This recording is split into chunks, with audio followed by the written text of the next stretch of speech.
Hello, Enid. As Mayor Shuey, our former mayor, used to say, this is another great day in Enid, Oklahoma.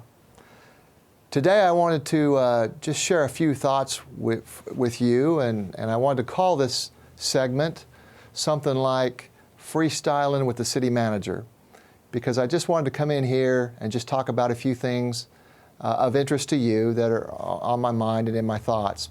And so today, I wanted to talk about, today is April 22nd, Thursday. This is another great day for a couple of reasons. One is the downtown hotel that has been in construction for probably a little over 3 years is completed, and today they rented out a room to their very first guest, our very own Mayor George Pankinen.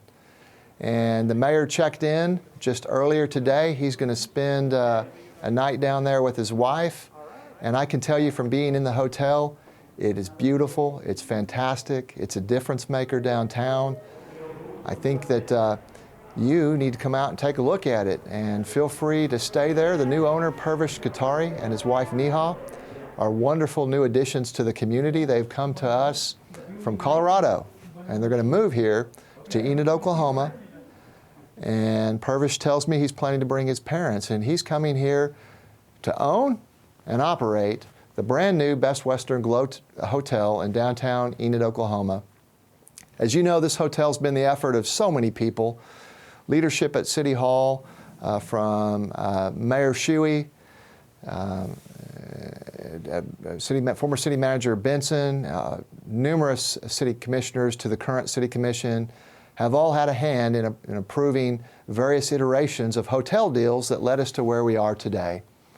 And as you probably recall, in about December of 17, agreements were signed with Dr. Patel to build a Best Western GLO.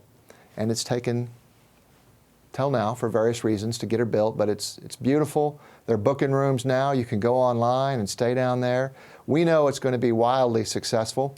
And one of the things I was thinking about that I wanted to address, besides talking about how this is a dream fulfilled in community development that goes beyond even the last 10 years, and the efforts begun with former City Manager Eric Benson and Mayor Bill Shuey and the team. It goes back even decades and decades and decades before that. We used to have hotels downtown. The Broadway Tower comes to mind. The Youngblood Hotel comes to mind. And colorful stories that you can go to the library, and I'm sure the communications team can direct you to links, and as can Enid Buzz, and you can read all about that stuff. But we haven't had a hotel downtown in a long, long, long time. And that was a dream that we needed to have one. And we needed to have one particularly after we renovated Convention Hall and built an event center. And we have a beautiful ballpark down there, the David Allen Ballpark. And we have a couple of hospitals, and we have a thriving downtown that's growing. And so this is a fantastic, difference-making, $8 million plus investment in the downtown, $8 million of private investment.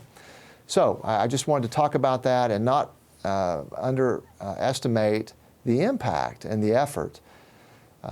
You're going to love the new ownership. They're going to make themselves a beloved part of the community. In my opinion, they already have. Pervish and Neha Katari. Go down there and say hi to them. They'd love to talk to you.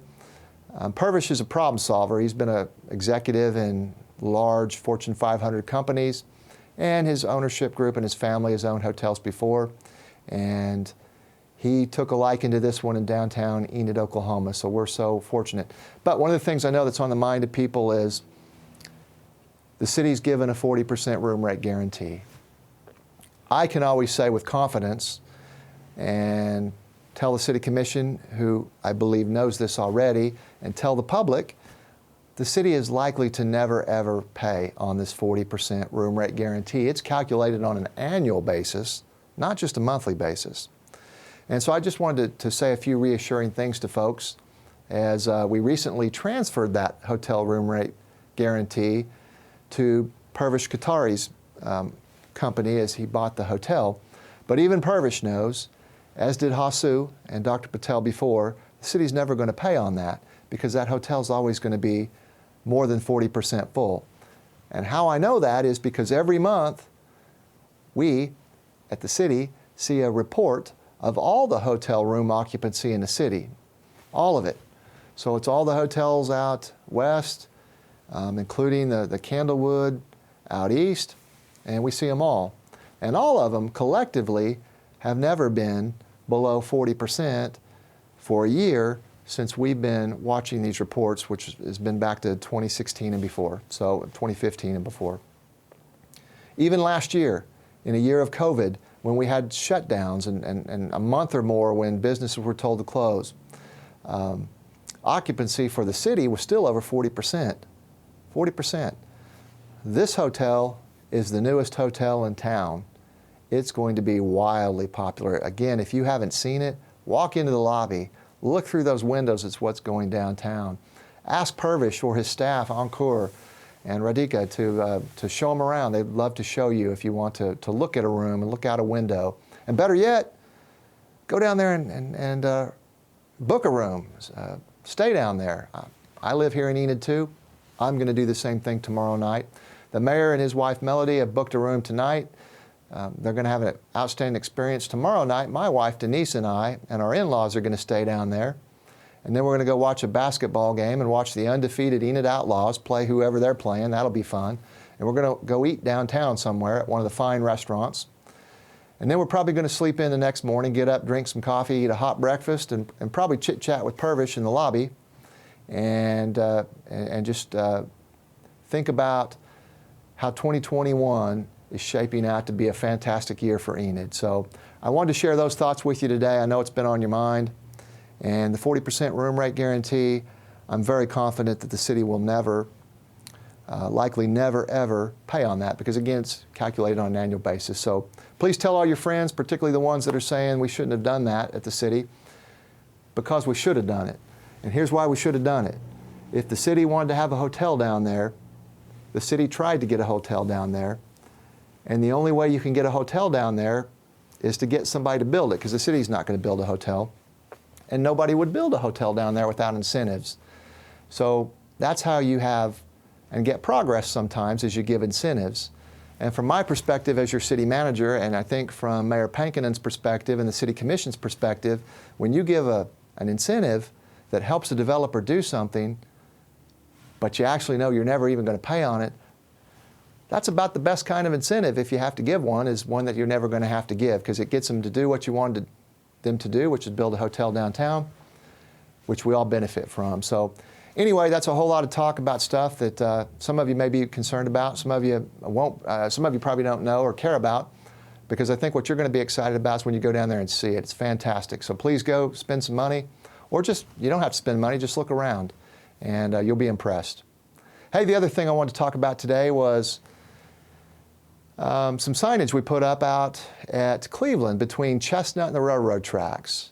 The signage calls that part of the boulevard, or that section of Cleveland, the boulevard from Chestnut to the railroad tracks, it refers to it as Eric Benson Boulevard.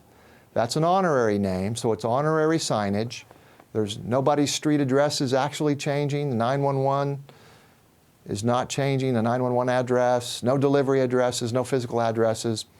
But on an honorary basis, Mr. Benson, the former city manager who had the vision and worked closely with Mayor Shuey and the commission back in 2014, or maybe even 2014, maybe even earlier, on these plans, and working with Gene Anderson of AC Development and Jim Dill of Vector Securities, who developed the apartments there. He worked very closely to create that development. And I was just talking to somebody today who told me that when they are in that area, they say that it looks like Edmond. Now, I think Enid's great, and I think Edmond's fine, but a lot of people think Edmond's the gold standard. So if that area looks like Edmond, that's a home run. And so again, that boulevard concept and that whole project, Mr. Benson had a whole lot to do with that. And so that's why that honorary signage is up to recognize him. And that was actually promised to him back in 2014 at one of his farewell dinner when Mayor Shuey present him a sign back then. So again, for folks that are seeing that, or if you haven't seen it, take a look. I think it's beautiful. It's got the Benson B on it. It says Eric Benson Boulevard. Again, it's an honorary thing. So those are a couple notable things that happened today in the city. Something else going on is the setup for the Red Dirt Barbecue. That's downtown. Gosh, for the folks that are wondering what to do, there is no shortage of things to do really every weekend. But this weekend, you've got the barbecue going on tomorrow and Saturday. You've got basketball game from the professional basketball team going on Friday and Sunday. You've got shops open all around the square. You've got 2 breweries downtown, and Settlers and Enid Brewery. You've got coffee shops. You got multiple restaurants. Come on out. This is your downtown, and it is thriving and it is growing. And there are good things happening in Enid, Oklahoma. So I think probably that's what I wanted to share with you today in this, the very first inaugural edition of Freestylin with the City Manager.